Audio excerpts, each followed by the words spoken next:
Dust swirled around his sandaled feet, a testament to the long journey he had endured.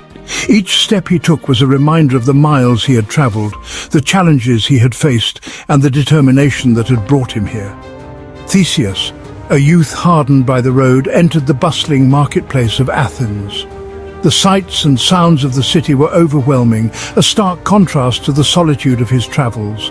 The marketplace was alive with activity, vendors shouting their wares, children darting between stalls, and the aroma of exotic spices filling the air.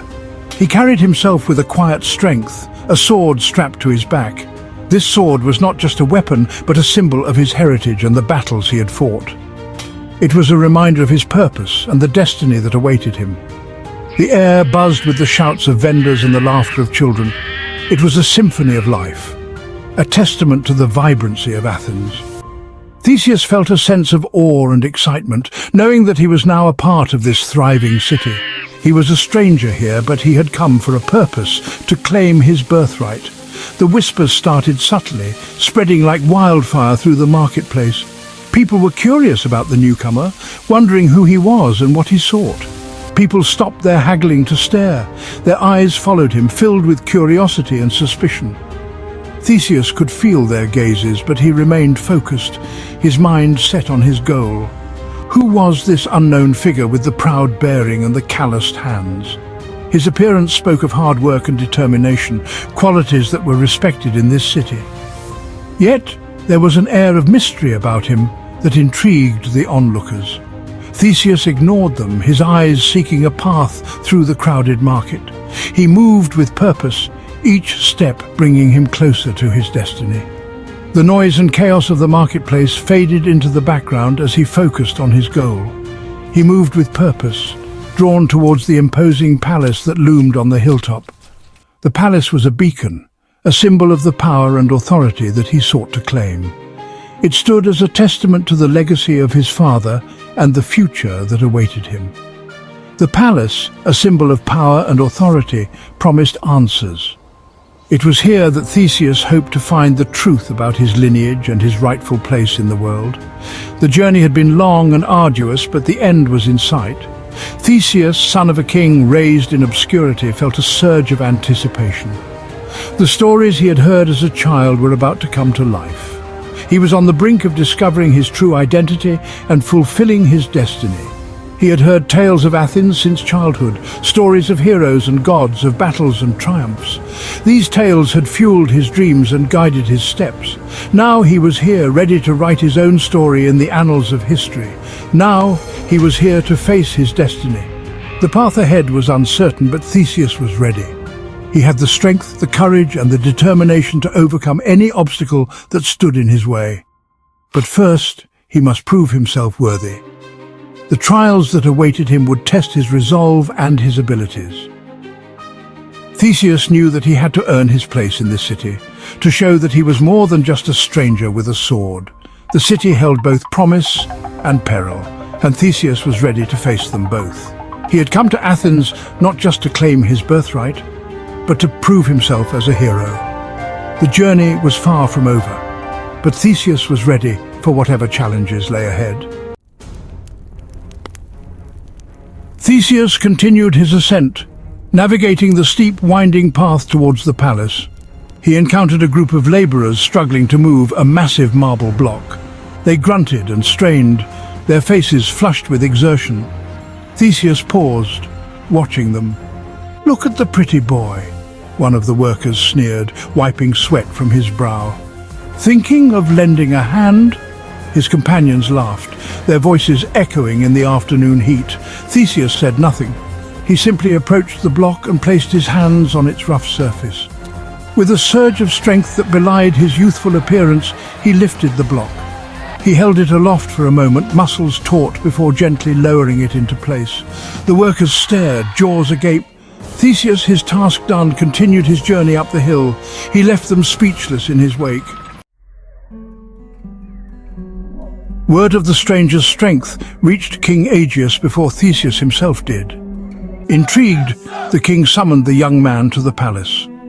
Theseus entered the throne room, his gaze unwavering as he met the eyes of the aging king. Aegeus, weary from years of rule, saw something familiar in the young man's face. "Tell me, stranger, why have you come to Athens?" Aegeus asked, his voice raspy with age. "And what is your name?" Theseus met his gaze, a plan forming in his mind.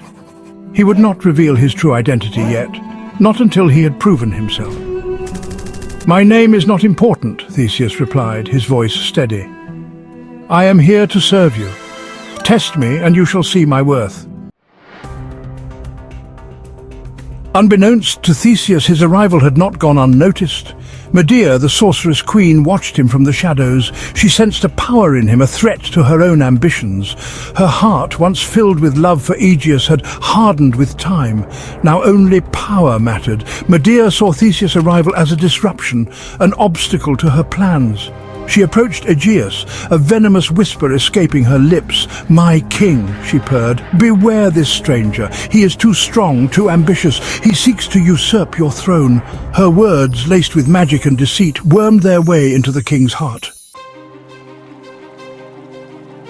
Aegeus, swayed by Medea's poison, decided to test Theseus.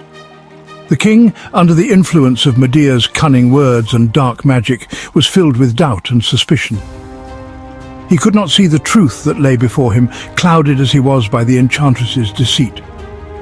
He challenged the young man to a feat he believed impossible: to slay the fearsome creature that terrorized the road to Marathon.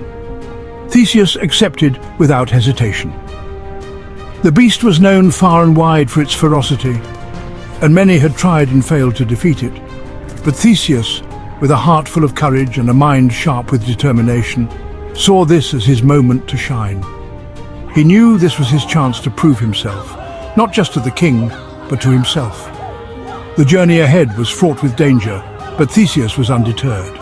He had trained for this moment his entire life, honing his skills and preparing for the day he would face such a challenge. As Theseus prepared to depart, he approached the king once more.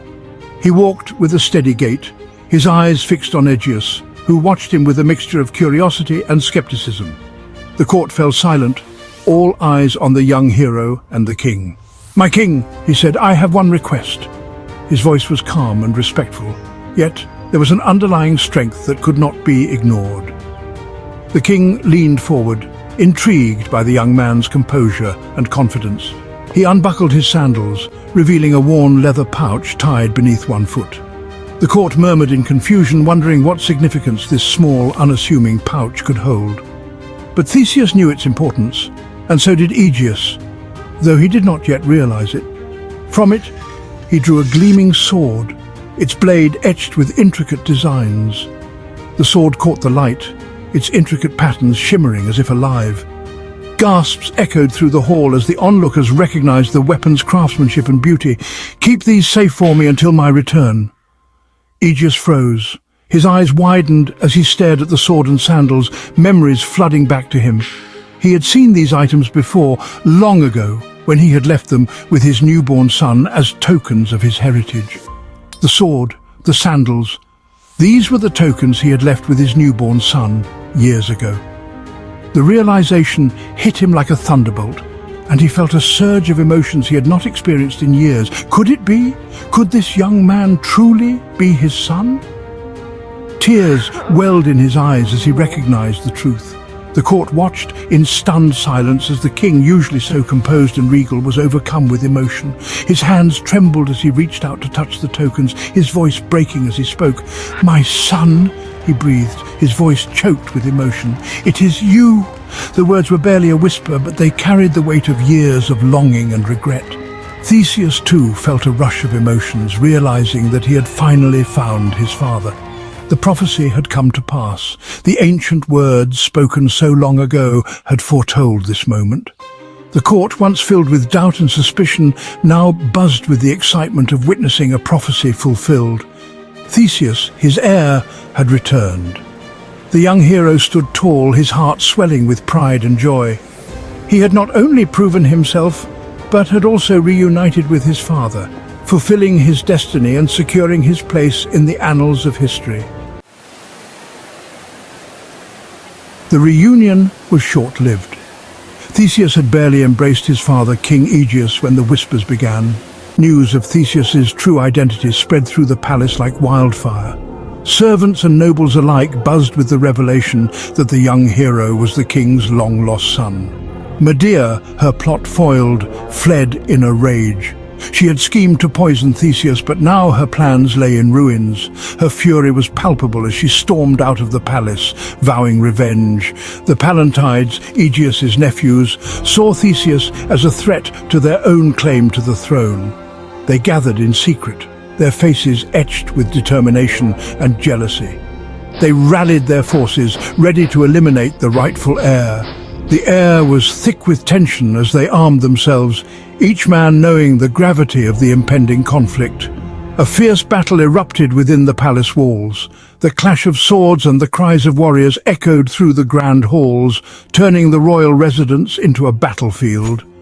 Theseus, wielding his father's sword with deadly precision, fought with the fury of a cornered animal. His every move was a testament to his training and his royal bloodline. He cut through the Pallantides' ranks, his movements a blur of strength and skill. Each swing of his sword was decisive, each strike a blow to his enemies' ambitions. One by one they fell, their ambition costing them their lives. The once proud nephews of Aegeus lay defeated, their dreams of power shattered. The palace halls ran red with the blood of traitors. The aftermath of the battle was a grim reminder of the price of treachery. Victorious but weary, Theseus stood amongst the fallen. His chest heaved with exertion, his eyes scanning the carnage around him. He had defended his birthright, but the cost of vengeance was high. The weight of his actions pressed heavily on his shoulders. He had tasted the bitterness of betrayal, the weight of responsibility. As he looked at the fallen bodies of his kin, he knew that the path of a hero was fraught with sacrifice and sorrow.